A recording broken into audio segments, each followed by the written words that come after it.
오늘은 나와 너 사이에 계시는 하나님이라는 제목으로 함께 말씀 나누려 합니다. 우리 함께 인사 먼저 나누기를 원하는데요. 참 잘 나오셨습니다. 말씀으로 은혜 받읍시다. 인사 나누겠습니다. 네. 네. 지난 한 주간 고난 주간 우리 잘 하나님께 예배하고 또 기도하고 또 은혜 받고 또 오늘 감사함 가운데 부활주일 맞이했습니다. 이 부활의 은혜와 또 감격이 우리 성도님들 가운데 계속 넘치기를 원합니다. 오늘 말씀 전하도록 하겠습니다. 오늘 본문이 있는 사무엘상 20장 말씀은요, 꽤 긴 내용으로 이루어져 있습니다. 크게 그 내용을 나누어 보면 사울의 손을 이제 피한 다윗이요, 이제 원래는 멀리 도망가야 하는데 요나단이 있는 곳으로 위험을 무릅쓰고 왔습니다. 그때 당시에 이 요나단이 어디에 있었냐면 기브아에 있었는데, 이 기브아는요 사울의 고향입니다. 본거지예요. 그 본거지로 들어간 겁니다. 왜요? 사울 왕이 나를 죽이려 한다, 너의 아버지가 날 죽이려 해, 그거에 대해서 도움을 요청하기 위해 간 겁니다. 요나단은 도움을 요청하러 온 다윗에게 오히려 내가 아버지의 그 마음을, 심중을 확인해 볼 테니 여호와께서 분명히 너의 대적을 이 지면에서 끊어버리실 때 나와 내 자손을, 내 가문을 네가 지켜줘라, 그걸 약조해라, 그렇게 요청합니다. 이렇게 서로 약속을 하고 요나단은 아버지 사울에게 다윗의 그 무고함을 이야기하죠.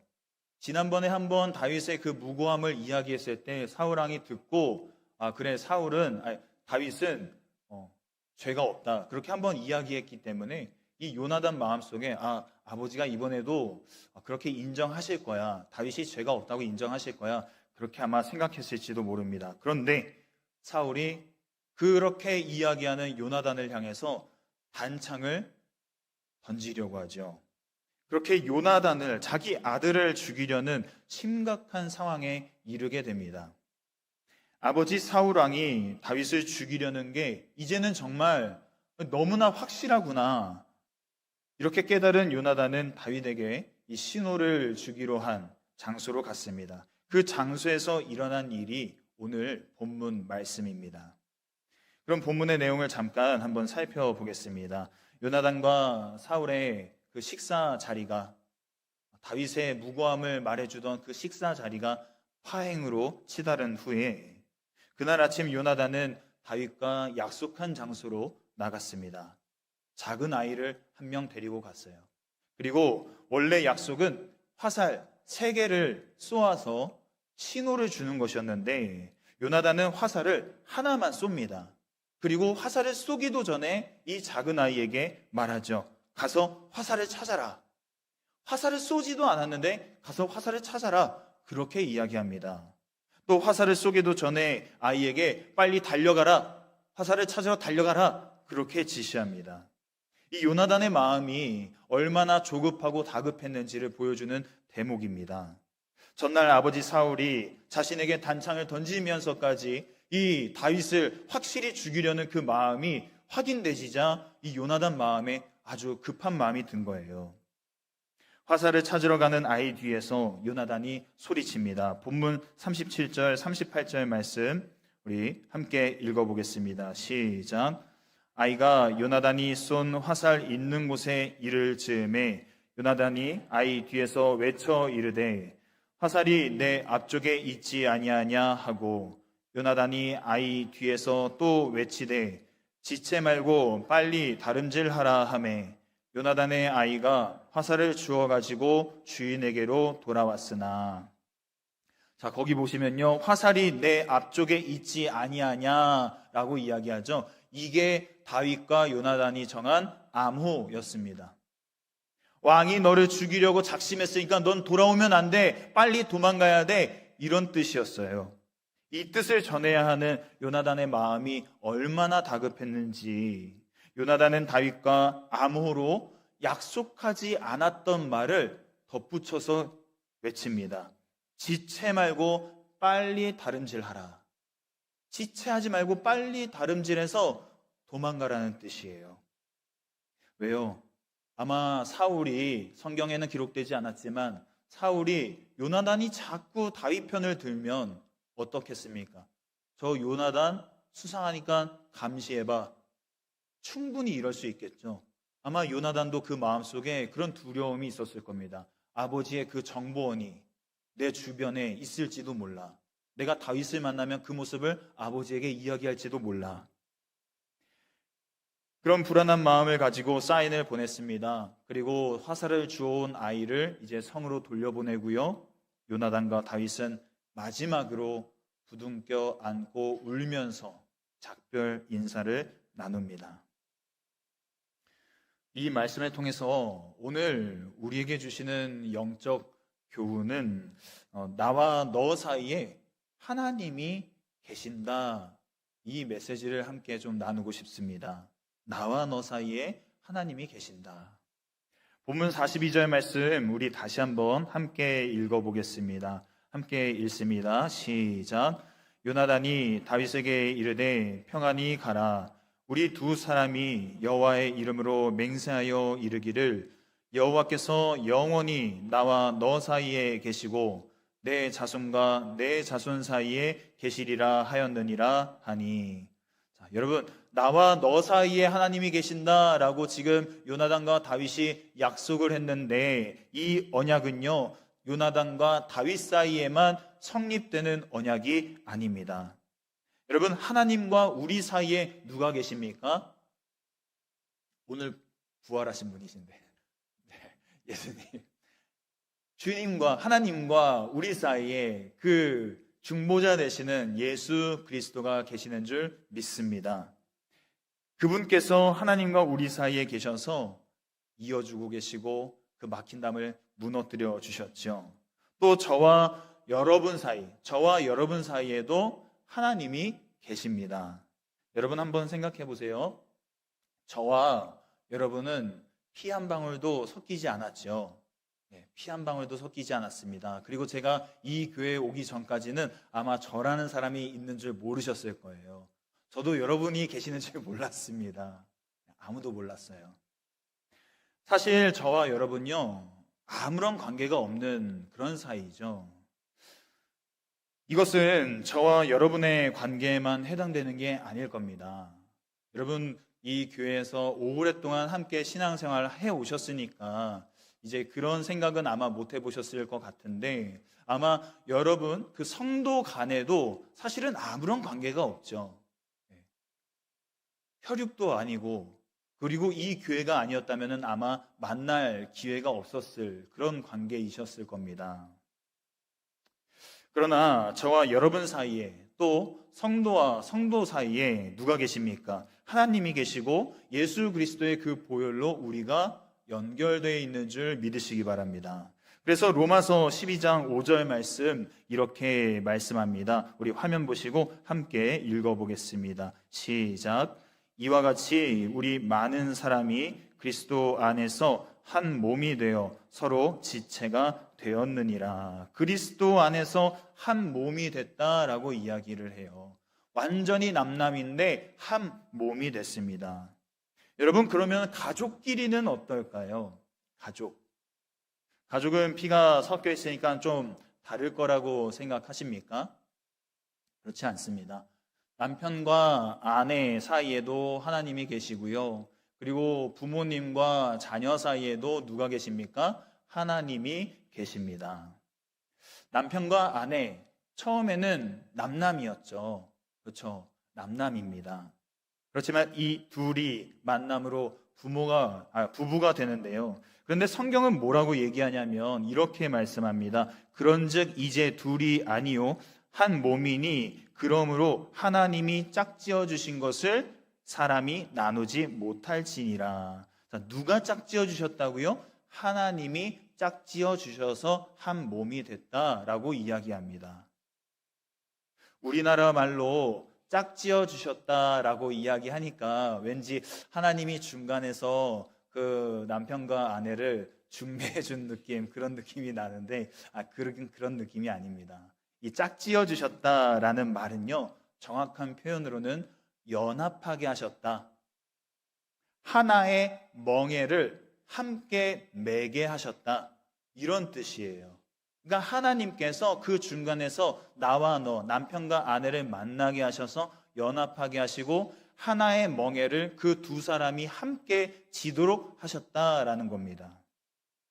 서로 남남이던 남자와 여자, 그들을 만나게 하셔서 연합하게 하신 하나님께서요. 이제 내가 너네들 맺어줬으니까 너네들이 책임지고 잘 살아야 돼. 이렇게 말씀하실까요? 아니라는 거예요. 골로새서 3장 18절 19절 말씀 우리 화면 보시고 함께 읽어보겠습니다. 시작. 아내들아 남편에게 복종하라. 이는 주 안에서 마땅하니라. 남편들아 아내를 사랑하며 괴롭게 하지 말라. 자, 지금 뭐라고 말씀합니까? 주 안에서 마땅하니라 라고 이야기합니다. 주 안에서 마땅하니라. 여러분, 아내와 남편 사이에 지금 누가 계십니까? 주님이 계십니다. 그럼 부모와 자녀 사이는 어떨까요? 부모와 자녀. 부부에게 새 생명을 주시는 분은 하나님이시니 당연히 부모와 자녀 사이에도 주님이 계십니다. 뿐만 아니라 이어서 골로새서 3장 20절은 이렇게 말씀합니다. 우리 함께 읽어보겠습니다. 시작. 자녀들아 모든 일에 부모에게 순종하라. 이는 주 안에서 기쁘게 하는 것이니라. 자, 주님 안에서 기쁘게 하는 것이다. 부모님과 자녀 사이에 누가 계시다고요? 주님이 계십니다. 그럼 여러분, 나와 너 사이에 하나님이 계심으로 우리에게 주어지는 그 복은 무엇일까요? 복. 그 복은 샬롬, 평안입니다. 요나단은 다윗에게 평안히 가라라고 이야기합니다. 평안히 가라. 여기서 평안은요, 샬롬인데 샬롬은요, 전쟁이 없는 평안한, 안전한 상태를 샬롬이라고 합니다. 여러분, 사람이 평안을 기원한다고 해서 그 사람이 평안을 얻을 수 있습니까?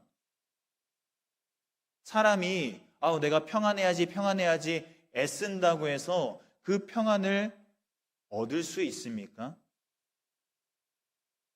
약간의 평안은 얻을 수 있을지 몰라도, 임시적인 평안은 얻을 수 있을지 몰라도 온전한 평안에는 이를 수 없습니다. 여러분, 내일 일 우리가 알 수 있을까요?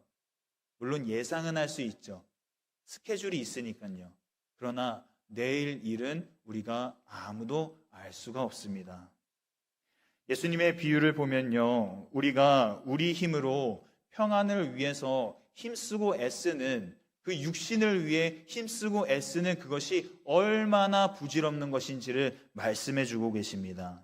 우리 조금 긴 말씀인데 누가복음 12장 16절부터 20절 말씀 우리 화면 보시고서 함께 읽어보겠습니다. 누가복음 12장 16절부터 20절 말씀 함께 읽습니다. 시작. 또 비유로 그들에게 말하여 이르시되 한 부자가 그 밭에 소출이 풍성함에 심중에 생각하여 이르되 내가 곡식 쌓아 둘 곳이 없으니 어찌할까 하고 또 이르되 내가 이렇게 하리라. 내 곡간을 헐고 더 크게 짓고 내 모든 곡식과 물건을 거기 쌓아 두리라.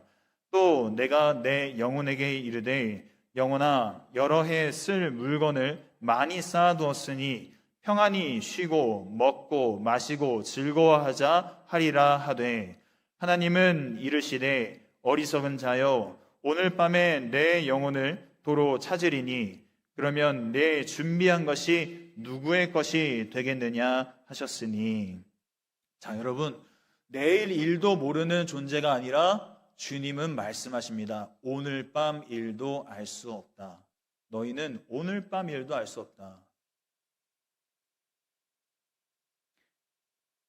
오늘 밤 일도 모르고 또 내 사랑하는 사람이 아프지 않게 내 마음대로 어떻게 할 수도 없는 우리는 우리 힘으로 샬롬에 들어갈 수 없다는 사실을 인정해야 합니다. 내 힘으로는 그 샬롬에 이를 수가 없구나. 이걸 인정할 때 주님이 주시는 그 샬롬을 발견하고 누릴 수가 있게 됩니다. 여러분, 다윗은요, 지금 평안한 상황이 아닙니다. 평안해질 수 있는 상황도 아닙니다. 그럼에도 요나단이 다윗을 향해서 평안히 가라라고 이야기할 수 있는 것은요, 하나님이 너와 함께하고 계시기 때문에, 너와 나 사이에는 하나님이 계시기 때문에, 그렇기 때문에 지금은 평안하지 않게 보여도 평안히 갈 수 있어 라고 이야기하는 겁니다. 평안의 근원이 바로 하나님이시다라는 것을 고백하는 거죠. 여호와께서 영원히 너와 나 사이에. 여러분은 샬롬을 누리고 계십니까? 여러분은 평안을 누리고 계십니까?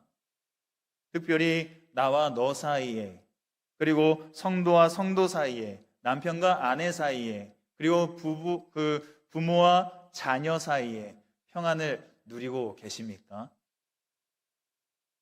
아니면 그 사이에 하나님이 계시지 않아서, 그 사이에 다른 뭔가가 지금 자리 잡고 있어서 평안함을 누리지 못하고 계시지는 않습니까? 여러분, 하나님이 중심이 되실 때, 그 중심에 하나님이 계실 때 평안을 누릴 수 있습니다. 바라기는 하나님께서 우리 교회의 중심 되셔서 이 공동체에 들어오는 사람들마다 샬롬을 누릴 수 있게 되길 원합니다. 하나님이 여러분 가정의 중심 되셔서 아침과 저녁마다 샬롬이 있기를 간절히 원합니다. 평안할 수 없는 중에도 하나님이 여러분 가운데 계셔서 평안할 수 없는 중에도, 그래서 내 안에 있는 그 두려움과 걱정이 주님으로 인해서 소망과 샬롬으로 바꿔지기를 간절히 소망합니다. 요한복음 14장 27절 주님께서 이렇게 말씀하십니다. 평안을 너희에게 끼치노니 곧 나의 평안을 너희에게 주노라.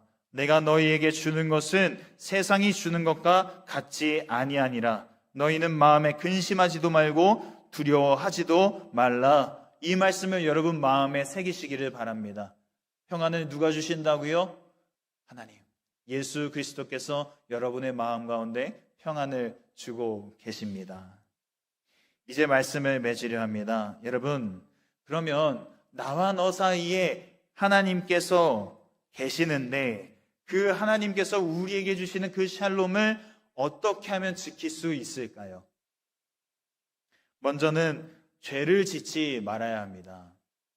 시편 38편 3절 말씀 우리 한 목소리로 함께 읽어보겠습니다. 시작.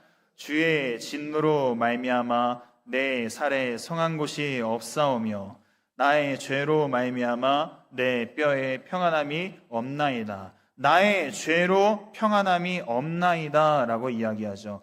또 로마서 1장은 지금 뭐라고 말씀합니까? 시기, 분쟁, 사기, 수근수근하는 자, 비방하는 자, 능욕하는 자, 교만한 자, 자랑하는 자, 악을 도모하고 부모를 거역하고 무자비하고 그리고 무정한 자, 이런 자들에 대해서 사도 바울이 이렇게 기록합니다. 사형에 해당한다고 하나님께서 정하셨다.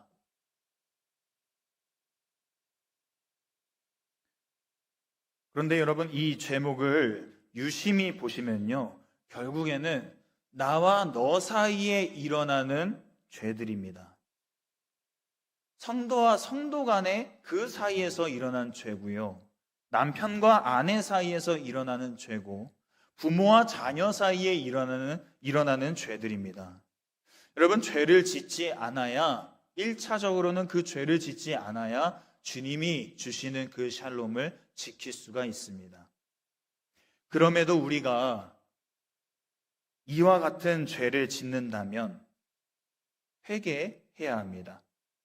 시편 7편 12절 말씀 우리 화면을 보시고 함께 읽어보겠습니다. 시작. 사람이 회개하지 아니하면 그가 그의 칼을 가시며 그의 활을 이미 당기어 예비하셨도다. 자, 여호와께서 회개하지 않는 사람을 죽이기로 작정하셨다라는 거예요. 굉장히 무서운 말씀인데, 그런데 이 말씀이 너 죽일 거야 라는 뜻이 아니라 회개하라는 뜻이죠. 회개해 라는 뜻입니다. 회개하면 하나님께서 칼 가시는 걸, 그리고 이미 당겨 놓은 그 활시위를 멈추겠다라고 지금 말씀하시는 겁니다. 그러므로 여러분, 나와 너 사이에 일어난 죄들에 대한 회개란 무엇입니까? 그 회개란 마태복음 5장 22절부터 24절에 이렇게 말씀합니다. 나는 너희에게 이르노니 형제에게 노하는 자마다 심판을 받게 되고 형제를 대하여 라가라 하는 자는 공회에 잡혀가게 되고 미련한 놈이라 하는 자는 지옥불에 들어가게 되리라. 그러므로 예물을 제단에 드리려다가 거기서 내 형제에게 원망 들을 만한 일이 있는 것이 생각나거든 예물을 제단 앞에 두고 먼저 가서 형제와 화목하고 그 후에 와서 예물을 드리라. 그러므로 먼저 가서 형제와 화목해라 라고 말씀합니다. 여러분, 나와 너 사이에 일어난 그 죄들에 대한 회개는요, 다른 게 아닙니다. 화해입니다. 사랑하는 성도 여러분, 우리가 제일 먼저는 죄를 짓지 않도록 애쓰고 힘써야 됩니다. 그러나 혹여나 나도 모르게 또는 지금까지 살아오면서 쌓인 그 나쁜 습관들로 인해서 죄를 지었다면 어떻게 해야 됩니까? 말씀해 주신 대로 또 풀어낼 수 있는 그 방법을 주님이 알려주셨잖아요. 내가 먼저 손을 내밀고 화해함으로 우리에게 주시는 그 샬롬의 복을 여러분 지키시고 누리실 수 있게 되기를 바랍니다. 여러분 가운데 주님이 주시는 그 샬롬이 차고 넘쳐서 부활하신 주님과 함께 기쁜 삶을 누리실 수 있기를 간절히 원합니다.